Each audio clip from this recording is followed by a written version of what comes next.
sahabat cerdas, Assalamualaikum warahmatullahi wabarakatuh. Pada kesempatan kali ini kita akan belajar pada materi kelas 5, tema 1, organ gerak hewan dan manusia, subtema 1, organ gerak hewan, dan masih pada pembelajaran 1. Setelah pembelajaran kali ini, kamu akan dapat mengetahui alat gerak hewan dan manusia, serta dapat menentukan ide pokok setiap paragraf pada suatu bacaan. Sebelum kita belajar lebih jauh lagi, silakan sahabat cerdas perhatikan video berikut ini.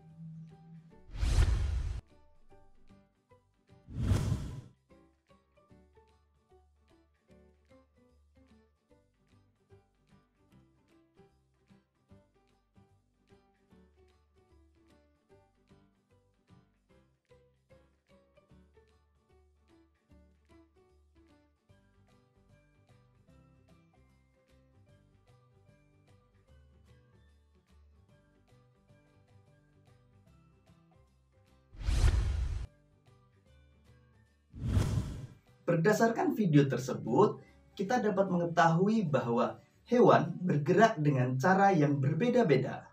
Misalnya, kuda dengan berlari, burung dengan terbang, ikan dengan berenang, dan kelinci dengan melompat. Tahukah sahabat cerdas bahwa bergerak merupakan salah satu ciri dari makhluk hidup?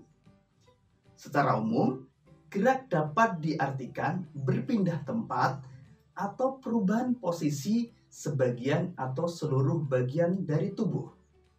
Makhluk hidup akan bergerak apabila ada rangsangan yang mengenai sebagian atau seluruh bagian tubuhnya.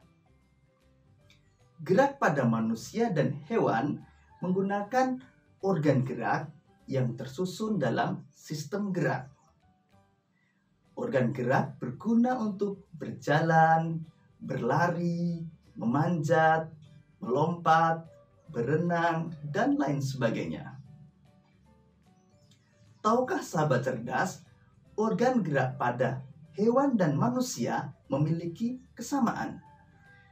Alat-alat gerak yang digunakan pada manusia dan hewan ada dua macam, yaitu alat gerak pasif berupa tulang dan alat gerak aktif berupa otot. Kedua alat gerak ini bekerja sama dalam melakukan pergerakan.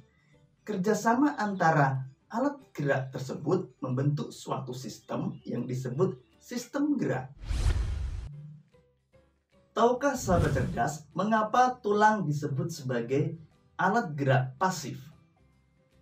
Jadi, tulang disebut sebagai alat gerak pasif karena tulang tidak dapat melakukan pergerakan dengan sendirinya. Tanpa adanya alat gerak aktif yang mempengaruhi tulang, maka tulang-tulang pada manusia dan hewan akan tetap diam dan tidak dapat melakukan pergerakan. Walaupun merupakan alat gerak pasif, akan tetapi tulang memiliki peranan yang sangat besar pada sistem gerak hewan dan manusia. Tulang berfungsi untuk memberi bentuk pada tubuh, menopang tubuh, dan juga melindungi organ-organ dalam tubuh.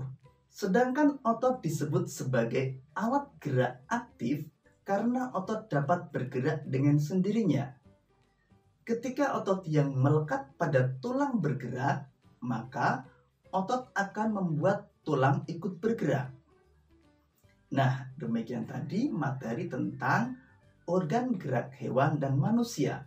Selanjutnya, kita akan belajar tentang gagasan pokok. Dalam sebuah paragraf tersusun atas ide atau gagasan pokok serta kalimat-kalimat pengembang. Untuk lebih jelasnya, silakan sahabat cerdas perhatikan video berikut ini.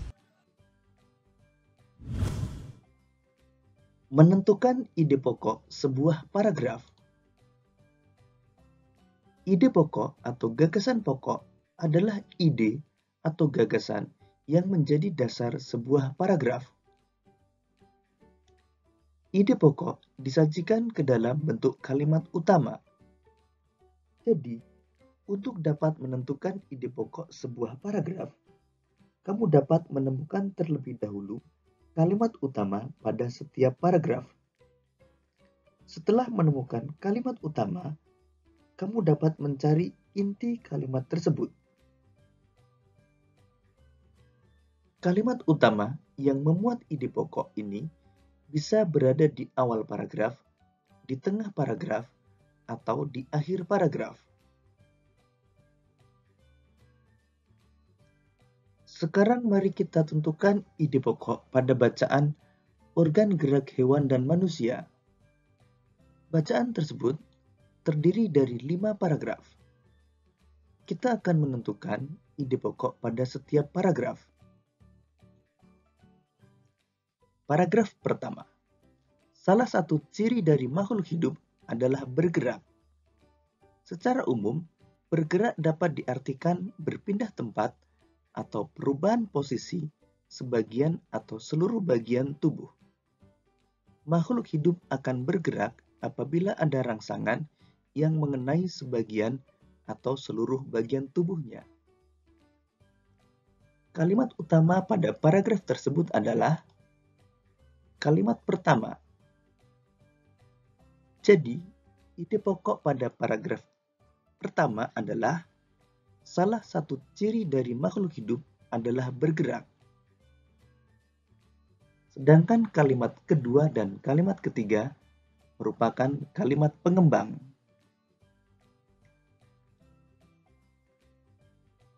Paragraf kedua. Gerak pada manusia dan hewan menggunakan organ gerak yang tersusun dalam sistem gerak. Organ gerak berguna untuk berjalan, berlari, melompat, meloncat, memegang, menggali, memanjat, berenang, dan sebagainya. Kalimat utama pada paragraf tersebut adalah kalimat pertama. Jadi, ide pokok pada paragraf tersebut adalah gerak pada manusia dan hewan menggunakan organ gerak yang tersusun dalam sistem gerak. Sedangkan kalimat kedua merupakan kalimat pengembang. Paragraf ketiga. Organ gerak pada manusia dan hewan memiliki kesamaan. Alat-alat gerak yang digunakan pada manusia dan hewan ada 2 macam, yaitu alat gerak pasif berupa tulang dan alat gerak aktif berupa otot. Kedua alat gerak ini akan bekerja sama dalam melakukan pergerakan. Kerjasama antara kedua alat gerak tersebut membentuk suatu sistem yang disebut sistem gerak. Kalimat utama pada paragraf ketiga terletak pada kalimat pertama.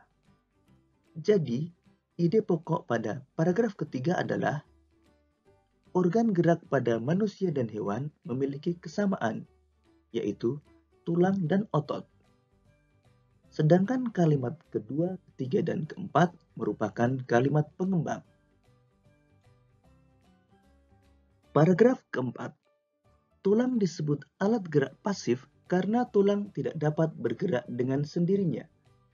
Tanpa adanya alat gerak aktif yang mempengaruhi tulang, maka tulang-tulang pada manusia dan hewan akan diam dan tidak dapat membentuk alat pergerakan yang sesungguhnya.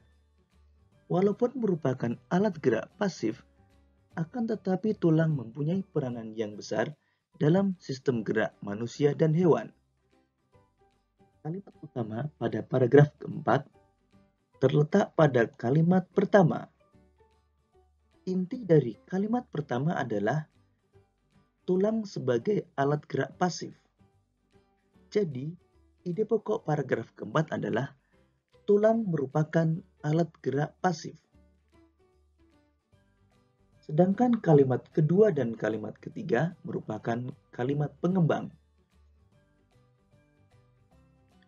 Paragraf kelima.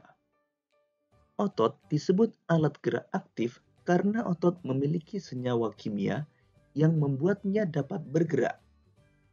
Pada saat otot yang menempel pada tulang bergerak, otot tersebut akan membuat tulang bergerak.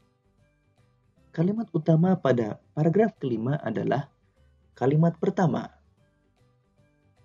Inti dari kalimat pertama adalah otot merupakan alat gerak aktif.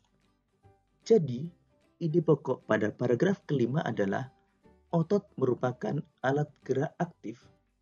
Sedangkan kalimat kedua merupakan kalimat pengembang.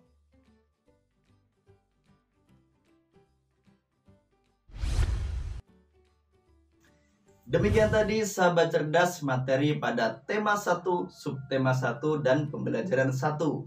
Sekarang tentu kalian sudah mengetahui tentang alat gerak hewan dan manusia, yaitu otot dan tulang. Serta kalian sudah bisa menentukan ide pokok pada sebuah paragraf. Untuk menguji pemahamanmu, silakan kalian mengerjakan latihan soal yang terdapat pada deskripsi video ini. Sampai jumpa pada pembelajaran berikutnya dan selamat belajar.